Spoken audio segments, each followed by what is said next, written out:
Earlier this week, Kyle Pitts was among a few players that was not on the field at the start of voluntary OTAs. According to Bleacher Report insider James Palmer, Pitts was dealing with a bit of a foot issue and was in the building, just not on the field. Then today, NFL insider Jordan Schultz had an X post stating that multiple teams have reached out to the Falcons regarding Kyle Pitts. He added nothing is imminent, and Atlanta prefers to keep him, and it would take at least a day two pick for Atlanta to move him. Jeff, is there any truth behind these rumors?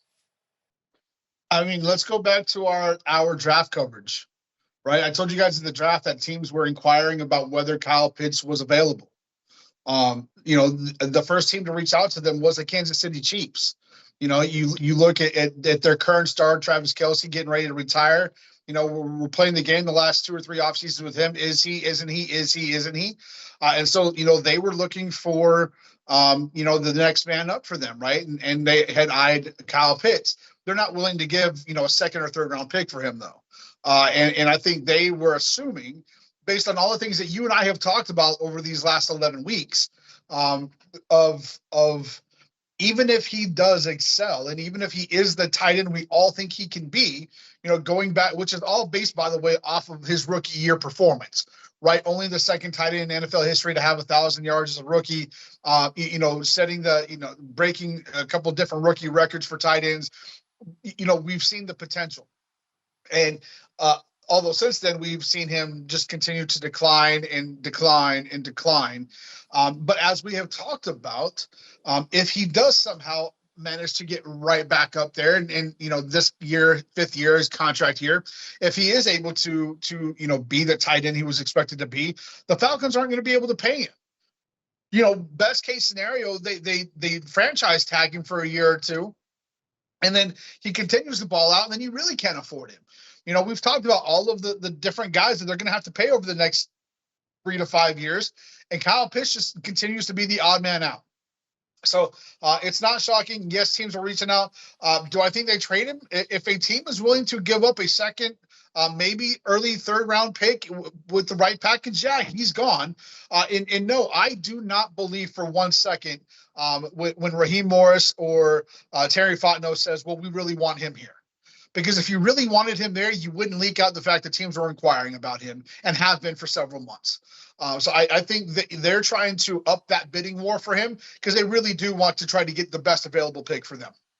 Yeah, and the thing about that, Jeff, and we've talked about this earlier too, is even if he stays with us, if he leaves next year, we'd be getting a comp pick in 2027, and the highest that comp pick could possibly be, assuming that he signs for like a crazy deal, would be a 3rd round pick. So if someone's offering us a 2nd round pick right now, you got to take that offer seriously. So, in your opinion, Jeff, do you think, because like there's been a lot of speculation amongst like Falcons fans, Falcons Twitters, did this rumor, whatever Schultz is dropping, do you think that came from inside or outside the building? Well, again, I don't want to keep hounding on Schultz, but again, let's remember, we talked about this during the draft. This is coming from inside the organization. That's where I got it from, right? Matter of fact, my source today sent me the link, sent me the tweet, DM'd it to me from, or on X, he just sent it to me, and he goes, sound familiar? So yes, it's coming from inside the organization. That's how Schultz is getting it. That's how I got it, again, 3 months ago, right? Like so to me, it sounds like the Falcons are really trying to actually move him because they keep dropping little crumbs.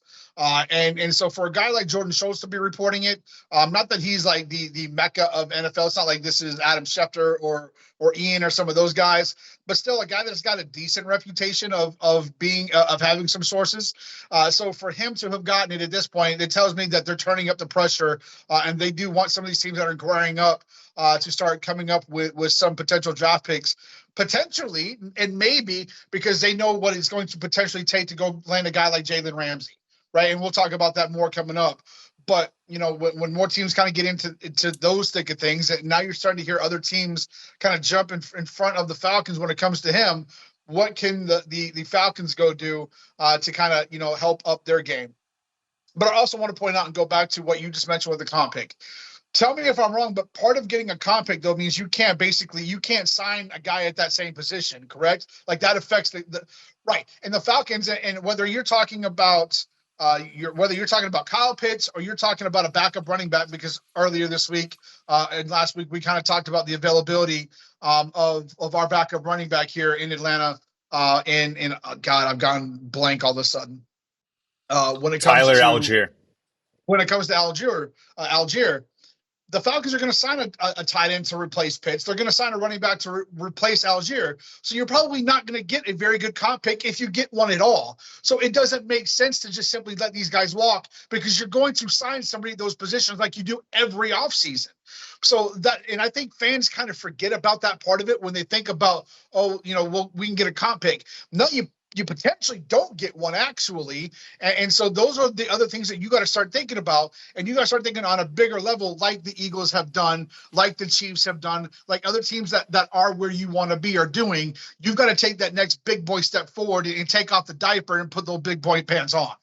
Yeah, and to clarify too, the way that the comp pick works, it's not just the position, it's like a similar salary, right? So for example, I think what happened was this offseason we let Dahlman walk, but because we signed Divine Diablo, and it's not confirmed yet, you got to see where the salaries kind of land, but it's very likely that the Diablo signing cancels out the comp pick from Dahlman in 2026. So really, the signing that maybe I don't know. Is Diablo even going to start? Signing him precludes us from getting a fourth rounder from Dahlman. So that's the opportunity cost that we gave up by signing him. Exactly. And so that's why I don't.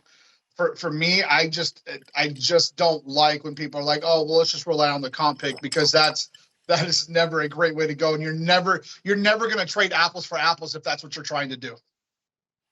Agreed. And question to you, if we did trade Pitts though, do you think that we'd go after another tight end, or do you think the Falcons are comfortable with rolling with Charlie Warner being our number one, and then potentially maybe the undrafted free agent we got, Joshua Simon, having a more expanded role than any of us thought?